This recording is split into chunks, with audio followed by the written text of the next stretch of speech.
Welcome. Week 3. I do this every week, not every week, but every race. So I try to rank every team after each race, and today will be no exception. So without further ado, let's get into the video. If you haven't subscribed, please consider subscribing. If you've done that already, that means a lot to me. And if you like this type of video, these type of videos, I'll do it pretty much after each race. And I also stream during the weekends when there's live Grand Prix. So stay tuned for more. So in no specific order, I'll just start with the Alpines. The Alpines, where should I put the Alpines? Honestly, I think the Alpines did okay. I don't think they were that amazing or supreme. And to be honest, there was nothing poor that I've seen from either of the drivers. Obviously, Colapinto was just outside the points, but Pierre Gasly at some point, Max Verstappen was on a radio complimented the Alpines, saying that the Alpines were too fast, which is surprising. It's either Red Bull. We all know Red Bull doesn't have the car to compete for the world title this year, but Max also has been struggling with the car throughout the entire weekend. And I'm not going to go into details about his stance on Formula One regulations, but he's not a happy man. But he was struggling to take over the Alpines, and I think the Alpines, Pierre Gasly, was able to defend his position well and to secure some solid points for the Alpines, 6 points, finishing in P7. So yeah, well done to the Alpines. The next team that surprised me the most, obviously, I support McLarens, and without trying to be too biased, I think the McLarens were the most dominant team this weekend. Obviously, I'm going to put them in right at the top. The reason is because they are the teams. They are the team that improved the most out of everyone else. We all know that the Mercedes are the team to beat. They're the supreme.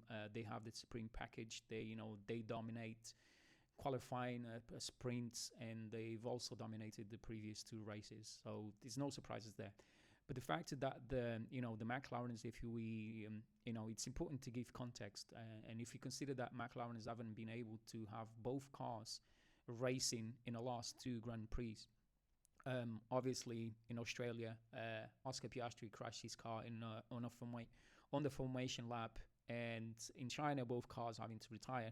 Now, for them to bounce back, not only they bounced back, one of their cars was finished on a podium, and there was an amazing display from both drivers taking over and fighting with the Mercedes and the Ferraris. So the fact that Oscar Piastri was able to keep both Ferraris behind them, and obviously keep George Russell at bay as well, that shows that the McLarens actually have the pace to split the Mercedes. And this is something good, because it's good because we don't want to see the Mercedes running away with the championship so early, because it will just make the whole show a bit boring. So the fact that we now have McLaren into the picture and fighting for positions and taking the points that the Ferraris were comfortably taking, while McLarens were making a lot of mistakes or having issues with hydraulic issues like they had in China. And now they have McLaren into the picture, so they have to fight with the McLarens to get those points. And Oscar Piastri, it's another thing that surprised me the most is that the McLarens also had an amazing start off the starting line. It's not just the Ferraris. The Ferraris, without the Mercedes being on the grid, everyone has been able to see the amazing takeoff that they usually have. But with the Mercedes this weekend, if anyone saw the race, they actually have similar performance getting off the track during the race. So it's important to highlight that as well. And Oscar Piastri took the lead within the first corner. And there's another thing important to mention that, and I think the team that benefited the most with this was obviously the Mercedes. The safety car was deployed in I think around lap 21, and obviously Kimi Antonelli, who hadn't pitted at the time, managed to go into the pit lanes, and we obviously know when you pit under the safety car, you gain roughly about 10 seconds, and that benefited the Mercedes, at least Kimi Antonelli. Obviously, George Russell pitted it a lap before, and obviously that was not ideal for him. But yeah, McLaren, they could probably won the race if it wasn't for the safety car. So we need to watch out whatever the McLarens will be able to continue to fight with the Mercedes like they did this weekend. And I honestly believe they have the pace to compete with the Mercedes. And the gap between the first and the second is starting to get slower. I think last week the gap between the first and the second at the end of the race, I think, was 15 seconds or 17 seconds. This time around was 13 seconds, and that was one of the McLarens that was able to close the gap. So yeah, I think I've said more than enough about the McLarens. I've gone on a rampage, but yeah, I think they did an amazing. They put out an amazing show for the fans this weekend. The Racing Bulls. I don't know, the Racing Bulls. So we have Leo Lawson was in P9, managed to secure 2 points. His teammate Lindblad, obviously, in P14, just outside of the points. Honestly, without trying to criticize the Racing Bulls, I just think I'm going to give them a solid, okay position. I didn't see any major mistakes from either of the drivers. Being on a solid, being able to collect points, it's so important in F1, and especially when you don't have the most competitive car, at least among the midfield teams. It's always a win. It's always a win-win situation. So yeah, I'm not trying to criticize too much Racing Bulls. Nothing spectacular either, but solid points for them this weekend. Moving on with the Audis. I don't know. I think both drivers finish outside of the points. Nico Hulkenberg P11 and Bortoleto P13 outside of the points. They actually showed an amazing pace during qualifying, I believe. Hulkenberg was actually surprised with the pace of his car in practice sessions and qualifying as well. But yeah, just because they were outside of the points, unfortunately, I'm just going to have to give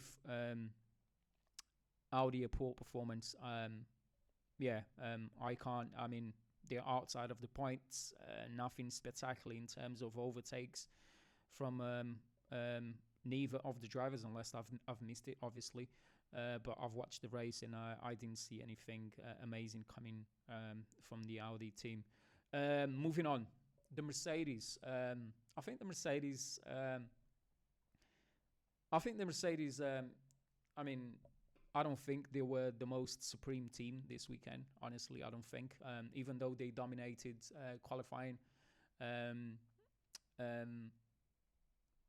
lock in the front row as usual. They've been doing this week in, a week out. So I don't expect this to change anytime soon. But obviously, they don't have the greatest starts of the race. They lose positions.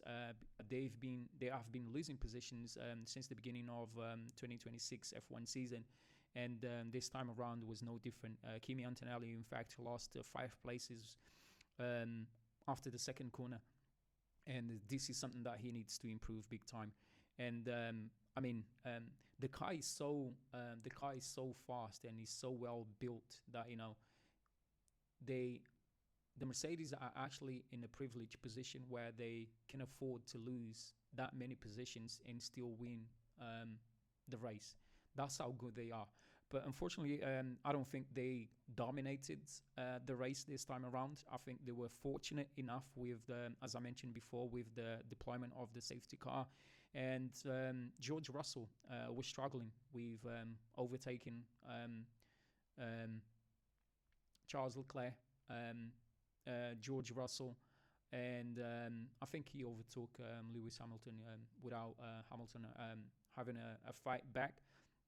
But yeah, George Russell was in the middle of the pack between fourth and sixth position, and he was having a nightmare to overtake those drivers. So it's brilliant to see that all the other teams, not all the other teams, but the Mercedes and the Ferraris are putting up a fight with the likes of the Mercedes. So that is brilliant, and I don't think they're in terms of race pace. I don't think they dominated the race. Far from it. So even though they did, Kimi Antonelli won the race. Another symbolic moment for the teenager, obviously being the youngest driver to lead a championship. I think that is another milestone for him and for Mercedes as well. But they were amazing, but not supreme. The Haas obviously we had one of the major incidents of this weekend was the incident with Behrman, which basically survives a 50G impact, and he was limping after he got off the car. Pretty serious. I don't want to get into the details of why he crashed. I think everyone knows. His teammate Esteban Ocon just managed to grab the last point in P10. I don't know. Again, collected some solid points. Not some solid points. He collected only the last point. Without trying to criticize the team too much, I think has been the shocking team in terms of performance. They've to me, in terms of the mid pack teams, they are the team that surprised me the most.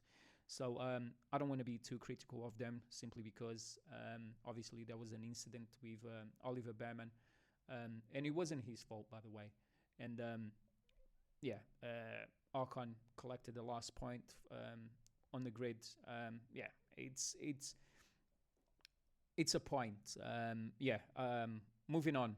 The Racing Bulls, again, I don't know. Unfortunately, I'm going to have to give them a poor performance, even though they collected some points with Max finishing P8. Again, people are starting to think, hold on, but you give in all the other teams that managed to collect some points, you give them okay performance, but Max also collected points. The reason why I've put Max on, not Max, but the Red Bull in general, obviously his teammates was not able to collect any type of points, but it seems like we all know the Red Bull is a championship team that is able to win championship titles, and they are struggling. They are really struggling. Max, we all know the sentiment of Max in terms of the regulations. I don't want to get into that too much, but Max is not a happy man at the moment, but he's struggling. The whole team is struggling to find balance. I think he was out in Q2 in qualifying. The Racing Bulls, they are not delivering the best performance that we've seen from the Red Bulls in previous years. That's only the reason why I put the Red Bull in poor performances, because Red Bull is a big team and we have higher expectations from the Red Bull. So for Max standards, P8, it's never ideal. It's never ideal. That's all I will have to say about the Red Bull for now. The Aston Martin, this one is a tricky one because last week I gave them massive points. This week I also want to give them some good points. And I think I don't know. This is a wild one. I think I don't know why I've put them there. I just feel sorry for the Aston Martins. Honestly, I was just the reason why I'll put them there is because they didn't score any points, but they've managed to at least finish a Grand Prix. Aston Martins, it's been the team that have been suffering the most embarrassment so far in the media with the Honda power unit. They are completely embarrassed with the whole situation, especially with the amount of money that they've put behind the team in the project. And they obviously also have Fernando Alonso, 2 times world champion, and they have a powerful team members, Andrew Newey being one of the legendaries chassis designers in Formula One, probably the best one in Formula One so far. So they have a lot of expertise in that team. Um, yeah, but they've been struggling all season. It's been very chaotic. It's been very detrimental to to the whole team in general. Just to see them performing, underperforming, should I say? I think that's the more accurate description. But yeah, for the fact that even though Stroll was not able to finish at the race, he was obviously had technical issues with the car. But Fernando Alonso, I don't think this was expected for the Aston Martins to complete a full race. But they did it.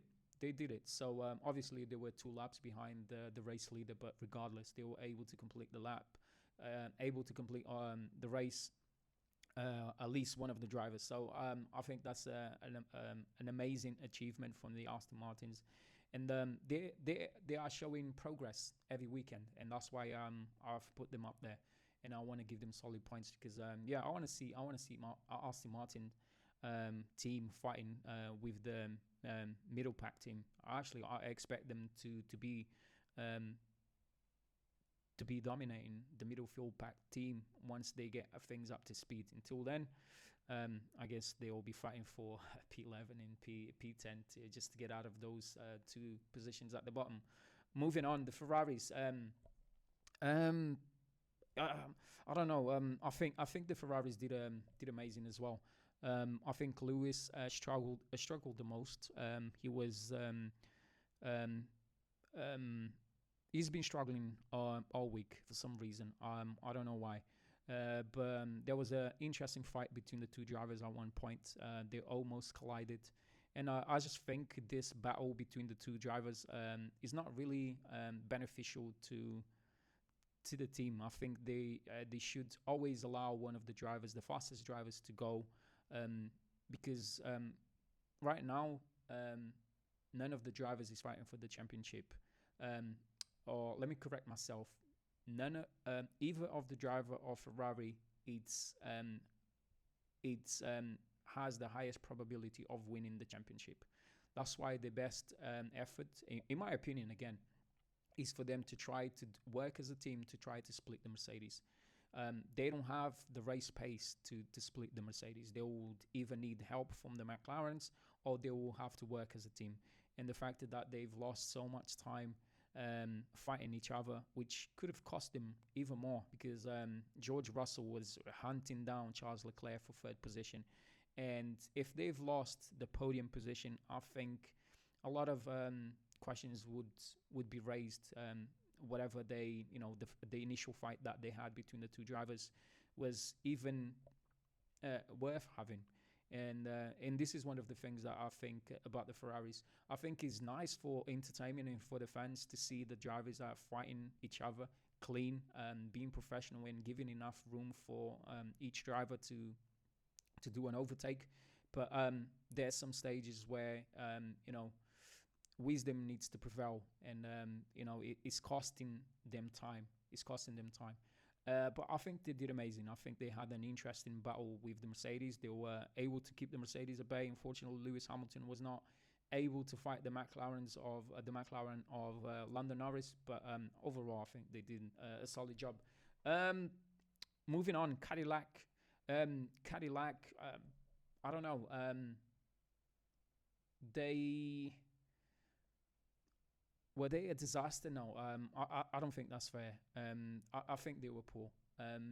Just looking at the standings, they actually both drivers were able to finish the race. I think this is the first one as well for them.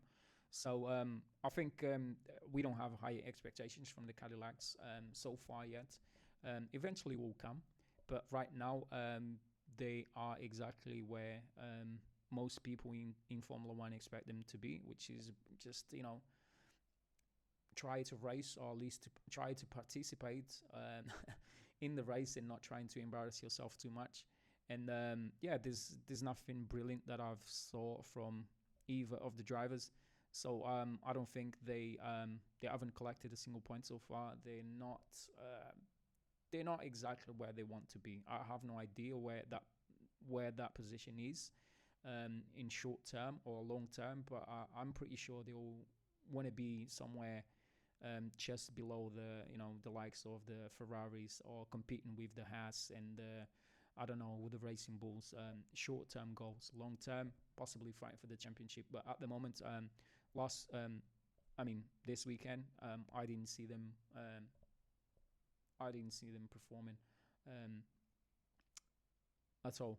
The Williams, last but not least, the Williams. Trying to look at the positions where they finished. Just outside of the points. I